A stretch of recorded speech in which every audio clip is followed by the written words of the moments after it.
नमस्कार, एक बार फिर आप सभी का स्वागत है। और जम्मू कश्मीर के परिदृश्य की अगर बात करें तो आज जम्मू कश्मीर केंद्र शासित प्रदेश के हवाले से एक महत्वपूर्ण दिन। और ये महत्वपूर्ण दिन इसलिए है क्योंकि हम सब जानते हैं कि पिछले वर्ष जम्मू कश्मीर में विधानसभा के चुनाव हुए और 16 अक्टूबर 2024, जी हाँ, पिछले वर्ष इसी दिन जम्मू कश्मीर में नेशनल कॉन्फ्रेंस लेड सरकार ने सत्ता की बागडोर संभाली थी। और जम्मू कश्मीर के केंद्र शासित प्रदेश के पहले मुख्यमंत्री उमर अब्दुल्ला बने थे। और आज 1 साल का कार्यकाल नेशनल कॉन्फ्रेंस लेड सरकार, या फिर यूं कहिए कि उमर अब्दुल्ला सरकार ने 1 साल का कार्यकाल पूरा किया है। और आज के दिन पिछले वर्ष उमर अब्दुल्ला ने जम्मू कश्मीर केंद्र शासित प्रदेश के पहले मुख्यमंत्री के तौर पर शपथ ली थी। और ये तब हुआ जब एलजी मनोज सिन्हा यहाँ पर सत्ता की बागडोर संभाले हुए थे। और उसके बाद ट्रांजिशन ऑफ गवर्नमेंट और जो इलेक्शंस हुए थे, एक मैसिव मैंडेट नेशनल कॉन्फ्रेंस को घाटी से मिला था। लेकिन 1 साल पूरा होने के बावजूद भी जो प्रोमिसेस हैं, जो वायदे नेशनल कॉन्फ्रेंस ने आम जनता से किए थे, वो टूटते हुए नजर आए और अभी तक वो फुलफिल नहीं हुए हैं।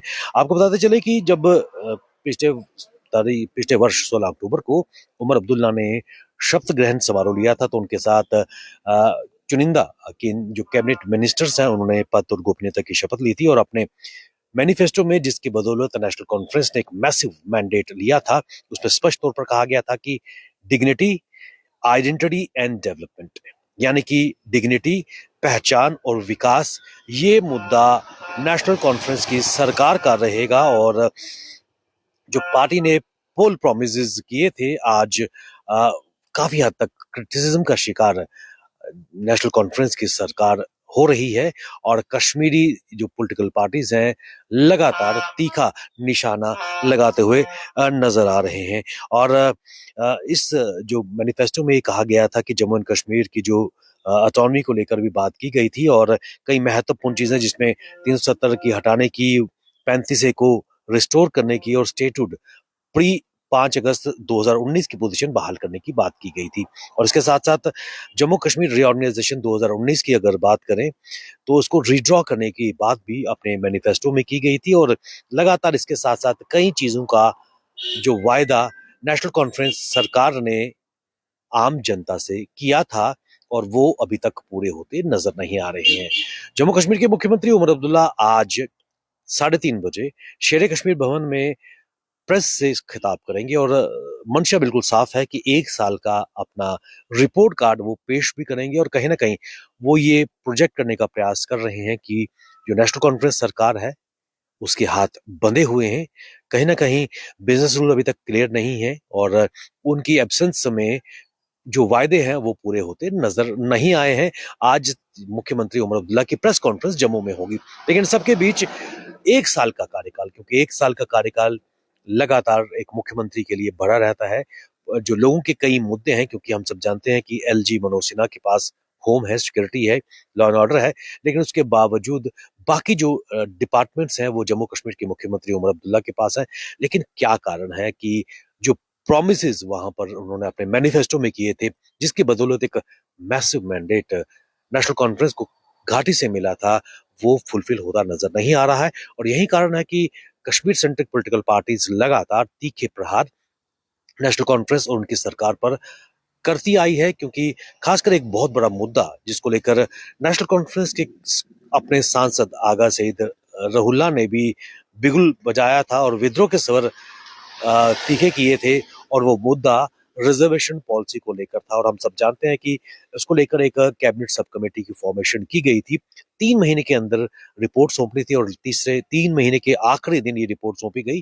कैबिनेट में इस पर विचार किया गया, और उसके बाद ये रिपोर्ट, जो रिकमेंडेशन थी, वो लॉ डिपार्टमेंट को दी गई है। और अभी तक वहां पर पेंडिंग ये नजर आ रही है। और ऐसे में युवाओं में आक्रोश है। और खासकर जो मुद्दे थे, चाहे बिजली की बात करें, पानी की बात करें, जेल में बंद जो डेटनीज हैं, उनको लेकर भी कई इश्यूज सामने आ रहे हैं।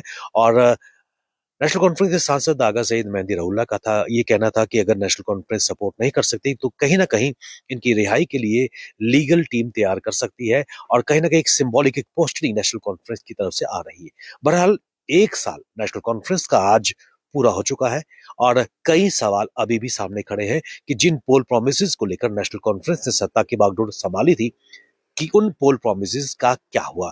नेशनल कॉन्फ्रेंस लगातार ये कह रही है कि भारतीय जनता पार्टी या केंद्र सरकार या फिर एलजी प्रशासन काम नहीं करने दे रहा, फाइलें लगातार दबी हुई नजर आ रही हैं और यही कारण है कि पिछले कुछ समय से लगातार वाक युद्ध यानी कि वर्बल ड्यूल होती नजर आई है।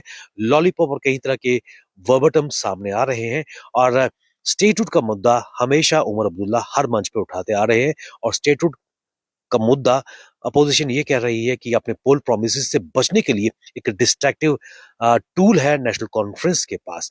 बहरहाल 1 साल का मुद्दा, 1 साल होने होने के बावजूद भी क्या लोगों की एक्सपेक्टेशंस एस्पिरेशंस को एड्रेस नेशनल कॉन्फ्रेंस कर पाएगी या लोगों का ये कहना है कि बैसाखियों पर चलती हुई सरकार it has failed to deliver. लोगों का ये मानना है और अभी भी आशाएं और अपेक्षाएं जो इस सरकार से है क्या वो पूरी हो पाएगी। कमेंट बॉक्स में अपनी राय जरूर रखिए और बने रहिए हमारे साथ। ताजा अपडेट के लिए हमें दीजिए इजाजत। नमस्कार।